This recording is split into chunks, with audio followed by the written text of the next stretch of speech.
वाले की जय।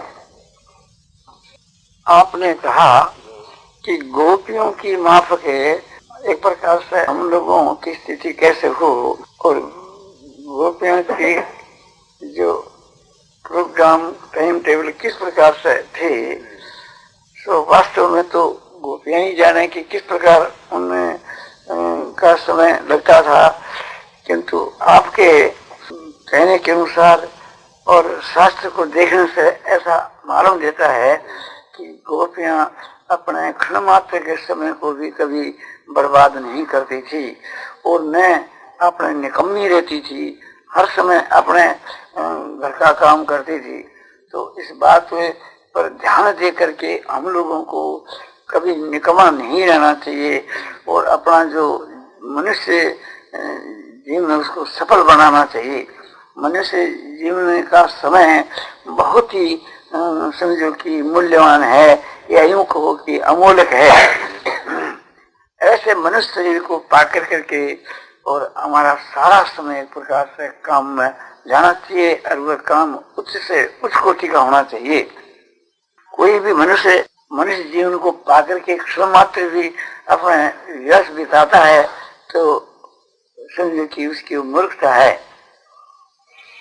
ख्याल करना चाहिए। वहाँ भागवत के 10वें स्कंद में बतलाया है कि गोपियां जो है गा दूती हुई और दही बिलोती हुई और घर के माँ झाड़ू देते समय के बीच के माँ और घर लीपने के समय में और उगली के बीच के माँ और धान आदि कूटने के समय के माँ और बालकों को झुलाने के समय में और खिलाने के समय के माँ, हर समय के बीच के माँ समझो अपने भगवान के नाम और गुणों का प्रेम से कीर्तन किया करते थे और उनका मन भगवान में बसता था, यानी भगवान के स्वरूप का चिंतन और भगवान के नाम और गुणों का कीर्तन उनके द्वारा निरंतर होया करता था बड़े प्रेम से। उसी प्रकार से थी हम लोगों को भी करना चाहिए। जो भाई जो कुछ काम करता है अपने वर्ण आश्रम के अनुसार जो कुछ करता है इसी प्रकार की दिलचस्पी से उनको करना चाहिए। स्त्रियां जो है वे जो कुछ अपने गृह कार्य करती है ठीक उसी प्रकार से उन्होंने करना चाहिए। इसे ख्याल करना चाहिए कि समझो कि गाय को धोनो और फिर दही भिलोनो और कच्चा घर था उनका तो घर को लेपनो। इससे मालूम होता है कि आजकल की वर्तमान की स्त्रियों की अपेक्षा उनकी जिम्मेवारी के माँ बहुत अधिक मात्रा में काम हो। तो इसी प्रकार से थी अपने घर के माँ जो काम है और भी एक प्रकार से समझो कि इधर से काम है खोज देवे, किंतु क्षण मात्र के लिए भी स्त्री निकम्मी नहीं रहे और कुछ काम नहीं होए। तो जिन पुस्तकों में भगवान की भक्ति है और संसार से वैराग्य भगवान में प्रेम, ऐसी पुस्तकों का अनुशीलन करना चाहिए। इसी प्रकार से पुरुषों को भी समझो कि अपने ऊपर इतना काम का भार रखना चाहिए जो कि क्षण मात्र उसको अवकाश नहीं मिले और वो काम जो है सो भगवान का ही समझना चाहिए। कोई अपना किसी काम नहीं, जो भी किसी हमारे द्वारा क्रिया हुए वो भगवान के लिए करनी चाहिए और दूसरे काम के लिए नहीं। काम निरंतर करना जब तक हम एक प्रकार से अपने जागते रहें। जो 18 घंटा जागृत अवस्था में जो काम करेंगे 6 घंटा सपने में भी वही काम अपने आप से आप होगा। ऐसा अपना स्वभाव बना लेना चाहिए कि हमारे द्वारा भगवान का काम हर वक्त अपने आप ही होता रहे और वो काम का स्वरूप भी सबसे बढ़कर होए। भगवान ने गीता में कहा है कि मामी पार्थ विभाषित ये पाप योनि है स्त्रियो वैश्या तथा शूद्रास्ते प्यांति परांगतिम। हे पार्थ मेरी शरण होकर के स्त्री वैश्य शूद्र और चाहे पापियों ने भी क्यों नहीं हो वे भी परम गति को प्राप्त हो जाते हैं। तो इस प्रकार से भगवान की शरण होकर के हमको सब समय में काम करना चाहिए। ये जो श्लोक बताया ये गीता की 9वीं अध्याय का 32 का श्लोक है। इसी बात को आपने रख कर करके और भगवान गीता के 18वें अध्याय के 56 श्लोक में कहते हैं, सर्व कर्माण्यपि सदा कुर्वाणो निर्वास्त्र्य मत प्रसादाद् वापनोति शाश्वतं पदमद्वयम्। मेरी शरण होकर के सदा सर्वदा कर्म करता हुआ पुरुष मेरी कृपा से शाश्वत अविनाशी पद को प्राप्त हो जाता है। शाश्वत अविनाशी पद कहो, चाहे परम पद कहो, परमात्मा की प्राप्ति कहो, एक ही बात है। सदा सर्वदा कर्म करता हुआ भी उसके पूर्व के बीच के वहाँ समझो कि एकांत में वास करके और संसार के विषय भोगों का स्वरूप से त्याग करके और उनके वहाँ जो राग द्वेष है उनका त्याग करके नित्य निरंतर वैराग का आश्रय किए हुए और ध्यान करने की बात कही है। यहाँ ये बात बतलाई जाती है कि एकांत में बैठ कर करके और ध्यान करने से जो लाभ होता है वही लाभ जो है सो भगवान कहते हैं कि सदा सर्वदा कर्म करते हुए भी आपने हो सकता है। तो सदा सर्वदा कर्म करते हुए वे लाभ हो सकता है। भगवान किस आधार पर कहते हैं? भगवान कहते हैं कि मेरी कृपा से वे शाश्वत अविनाशी पद को प्राप्त हो जाता है। कौन हो जाता है? कि जो मेरी शरण लिए हुए जो सदा सर्वदा काम करता है। कि जैसे गोपियां भगवान को आश्रय लिए हुए और सदा सर्वदा काम करती थी। आश्रय क्या कि भगवान के नाम और गुणा को वाणी से कीर्तन करना, यो वाणी के लिए भगवान को आश्रय है और मन से भगवान को चिंतन करना यानी ध्यान करना यो मन को ऐसा आश्रय है। और शरीर से थी काम करना, क्योंकि गोपियां जो है अपना तन मन धन और शरीर सब कुछ भगवान के अर्पण कर चुकी थी। इसी प्रकार से थी हम लोगों को उचित है कि जो भी कुछ हमारे अधिकार के माँ है उन सब को हम भगवान के अर्पण कर दें और अपने आप को भी, जैसे राजा बलि ने अपने आप को और अपने सर्वस्व जो कुछ है भगवान के समर्पण कर दिया था, इसी प्रकार से थी भगवान के सब कुछ समर्पण कर देने। और भगवान के सब पदार्थ हैं ही, किंतु एक प्रकार से समझो कि भगवान ने जैसे हमारे को गीता में बतलाया है उसी प्रकार से गीता अध्याय 18 श्लोक 46 के वहाँ भगवान कहते हैं कि यत प्रवृत्ति भूता नाम ये न सर्वमिदं ततम स्वक्रमण तम सिद्धि विन्दति मानव। जिस परमात्मा से यह संसार उत्पन्न हुई है और जो परमात्मा इस संसार में व्यापक है उस परमात्मा को अपने अपने कर्मों के द्वारा पूज कर करके मनुष्य सिद्धि को यानी परम सिद्धि को प्राप्त होता है। उसी का नाम परम सिद्धि है और उसी का नाम परमात्मा की प्राप्ति है। क्यों जो ऐसा परमात्मा का भक्त है उसका फल भी परमात्मा की प्राप्ति। तो इसमें ये बात बतलाई कि जिससे यह संसार उत्पन्न हुई है, उत्पन्न हुई कहने का अभिप्राय यह है कि यह संसार है सो भगवान की है। जब भगवान से उत्पन्न हुई है तो यह संसार भगवान की है। भगवान ही इसके उपादान कारण हैं और भगवान ही इसके निमित्त कारण हैं। उपादान कारण उसको कहते हैं कि जैसे एक घड़ा है तो उसका उपादान कारण मिट्टी है और निमित्त कारण कुम्हार है। तो इस संसार रूपी ब्रह्मांड के रचने वाले भी भगवान और इसके माँ समझो कि मिट्टी के स्थान में भी भगवान। तो भगवान इस संसार के माँ समझो कि पहले से प्रवेश होकर इस संसार की रचना की है। जैसे कोई मनुष्य स्वप्न के बीच के माँ संसार देखता है तो स्वप्न की संसार का समझो कि उपादान कारण भी वह पुरुष है जिसको स्वप्न आता है और निमित्त कारण भी वह पुरुष ही है। इसी प्रकार से थी समझो कि इस संसार के रचने वाले भी भगवान और संसार के माँ प्रवेश होकर के भगवान पहला से स्थित है। जीव जो है ये तो पराधीन है, इसलिए स्वप्न इसको जो आता है इसे को एक प्रकार से माने इसकी स्वतंत्रता नहीं देखते हैं और परमात्मा स्वतंत्र है। जैसे कोई मनुष्य जागृत अवस्था में अपने मन में कोई संकल्प करे और उस संकल्प के बीच में जो पदार्थ है वह फिर भी उसे के कुछ अधीन है। और परमात्मा तो सबका स्वाधीन है।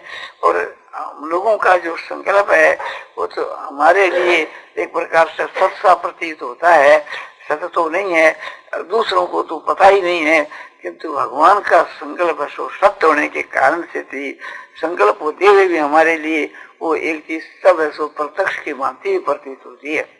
तो परमात्मा जो है इस संसार को रच कर करके और उसमें प्रवेश किए हुए हैं।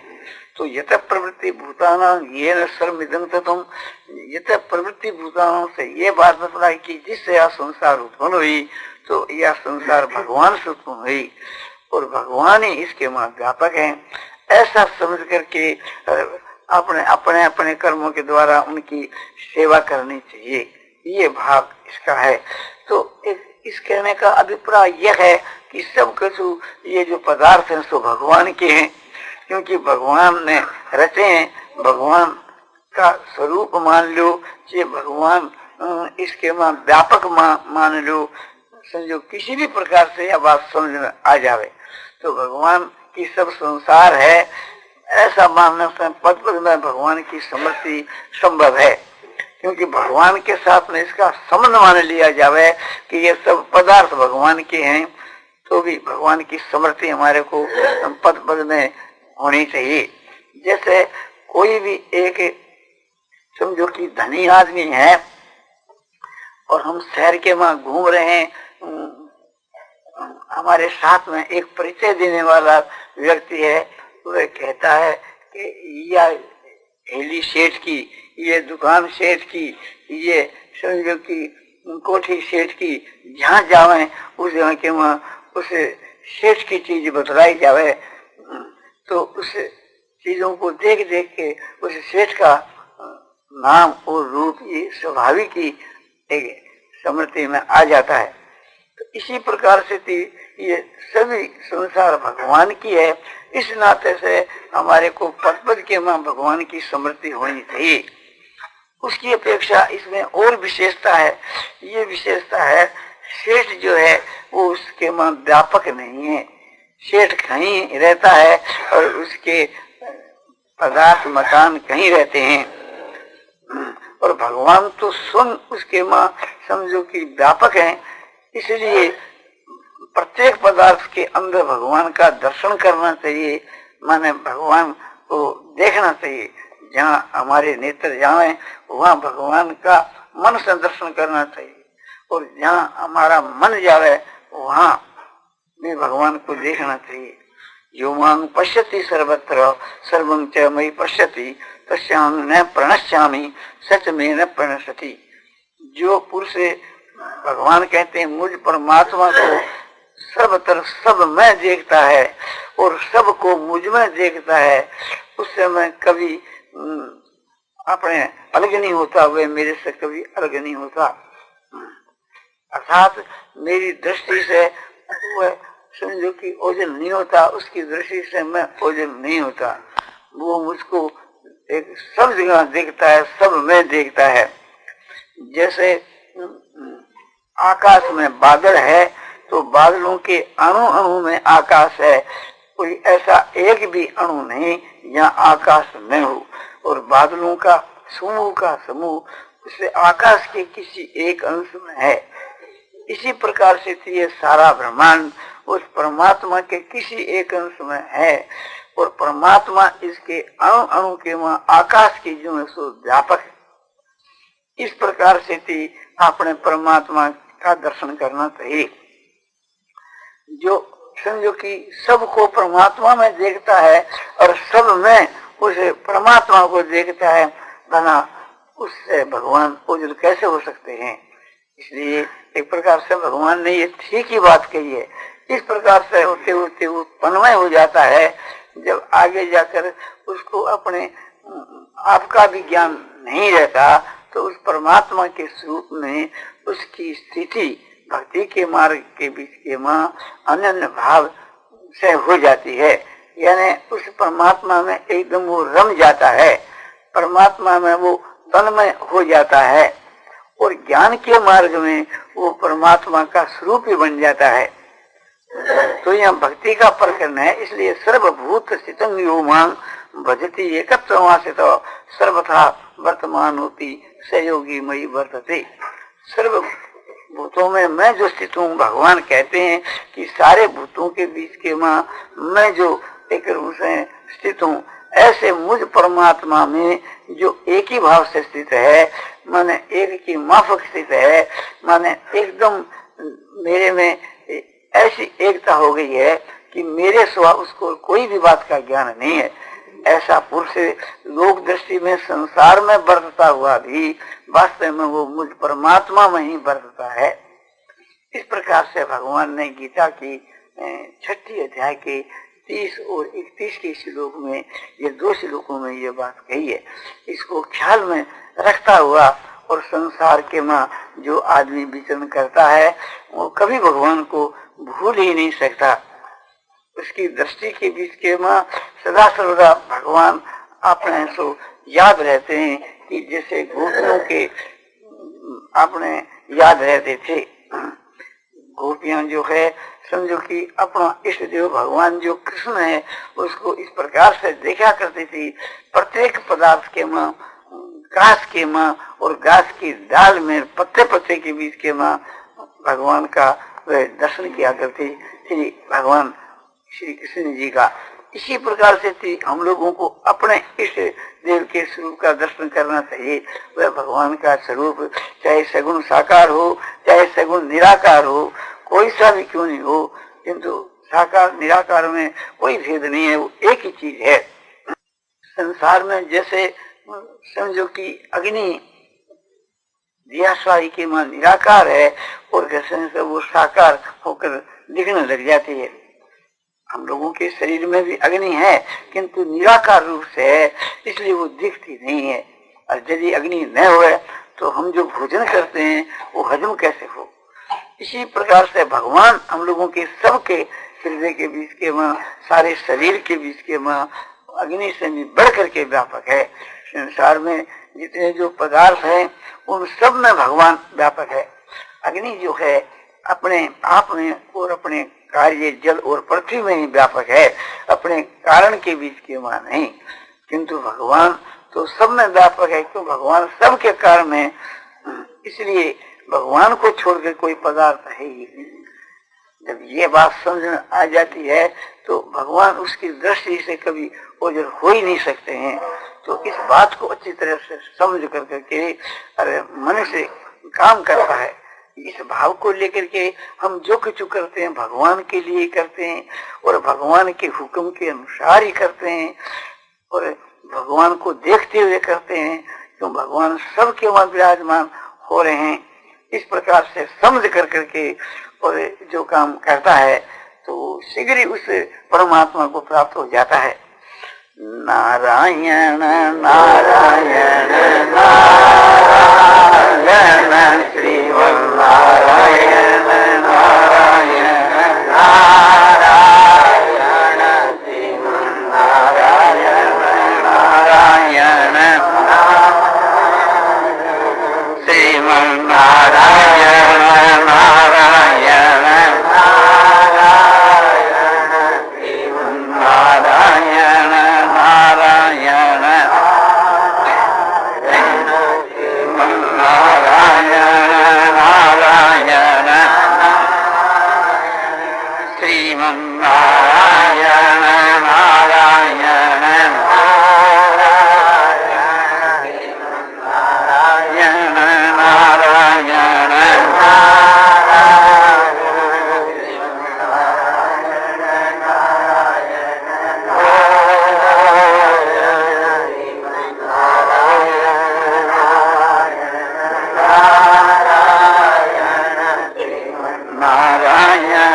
नारायण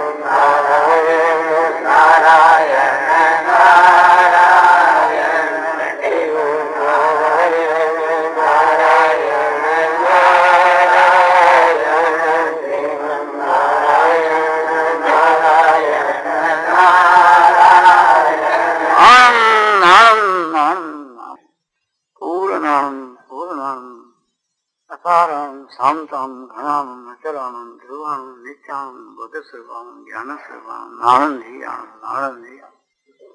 इस प्रकार से थी अपना अभ्यास करते करते और फिर आगे जाकर करके एकदम तन में हो जाता। पहले तो कर्म करने के समय में इस भाव से किया जाता है, भगवत अर्थ बुद्धि से, कि मैं भगवान के लिए ही कर्म करता हूँ, भगवान के हुक्म के अनुसार। जैसे गीता में भगवान ने हुक्म दिया है उसके अनुसार मैं कर्म करता हूँ, भगवान के लिए, भगवान को देखता हुआ। माने उस प्रथम तो उसकी सारी क्रिया साधक की भगवान के लिए ही होती है, भगवान के उद्देश्य से वो करता है। और फिर आगे जाकर भगवत अर्थ के स्थान में भगवत अर्पण बुद्धि हो जाती है। भगवत अर्पण बुद्धि कैसे? यत् करोसि यदर्शनासि यज्जुहोसि ददासि यत् तपस्यसि कौन्तेय तत्कुरु समर्पणम्। सुवासु फलेरैव मोक्ष से कर्म बंध नहीं, संन्यास योग युक्तात्मा विमुक्तो मामुपैष्यसि। भगवान गीता की 9वीं अध्याय के 27 और 28 के श्लोक में कहते हैं कि अर्जुन, तू जो भी कुछ करता है, जो भी कुछ करता है, भगवान का जो भक्त होता है उसके द्वारा जो कुछ कर्म होते हैं वो शास्त्र विहित होते हैं। भगवान की आज्ञा के अनुसार ही जैसे साधक करता है तो फिर आगे जाकर के भगवान के हुक्म की माफक स्वाभाविक ही उससे होने लग जाते हैं, शास्त्र विपरीत नहीं। तो यत् करोसि के बीच में कि जो भी किछु एक प्रकार से तुम शास्त्र बीच कर्मों का आचरण करता है,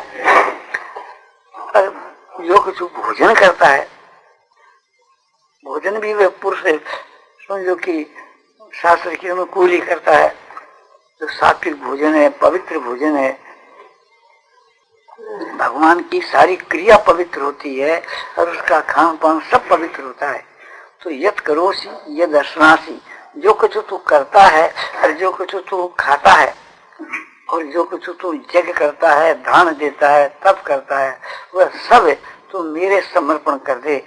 भगवान कहते हैं कि इस प्रकार से मेरे समर्पण करने पर शुभ और अशुभ कर्म के फल के बंधन से तो मुक्त हो जाएगा, और कर्मों के फल से भी मुक्त हुआ फिर तो मुझ परमात्मा को ये सो प्राप्त होगा। इस प्रकार से अर्जुन को विशेष भगवान आज्ञा दे रहे हैं।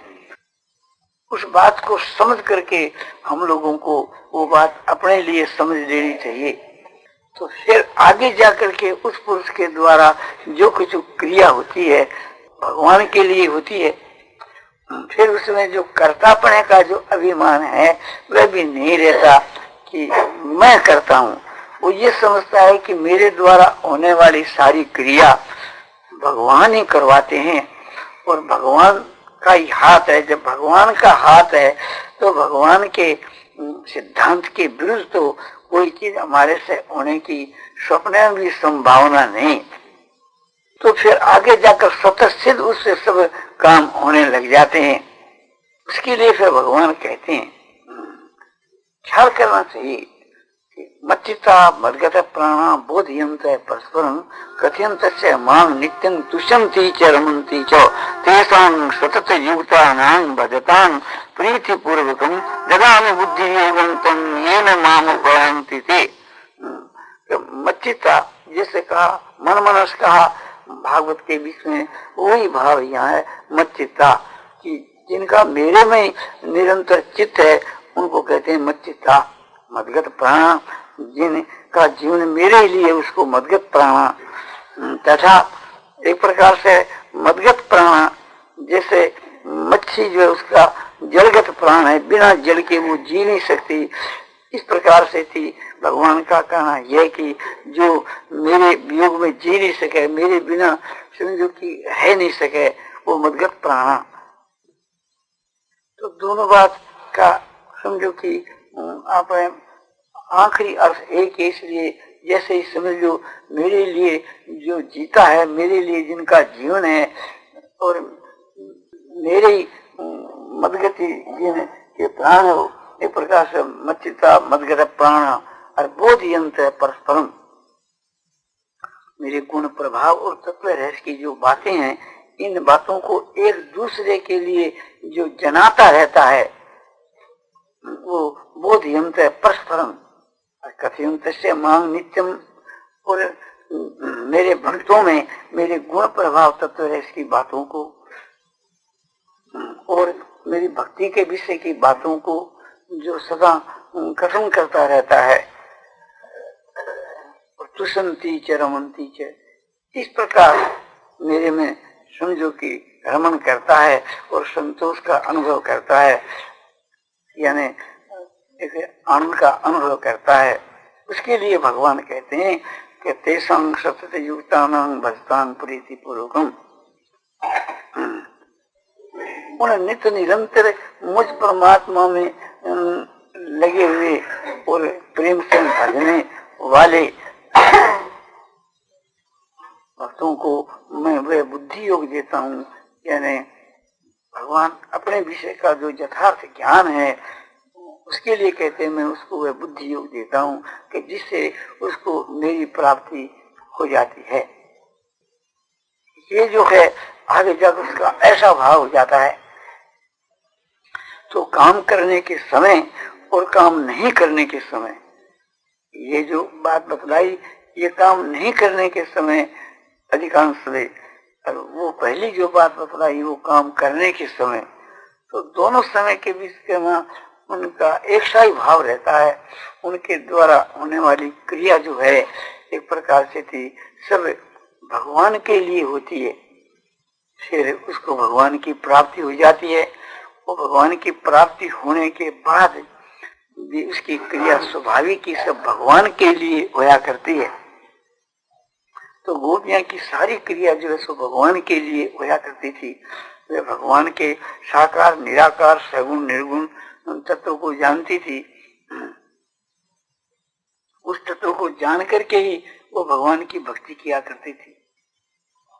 तो इसी प्रकार से थी हम लोगों को भी करना चाहिए।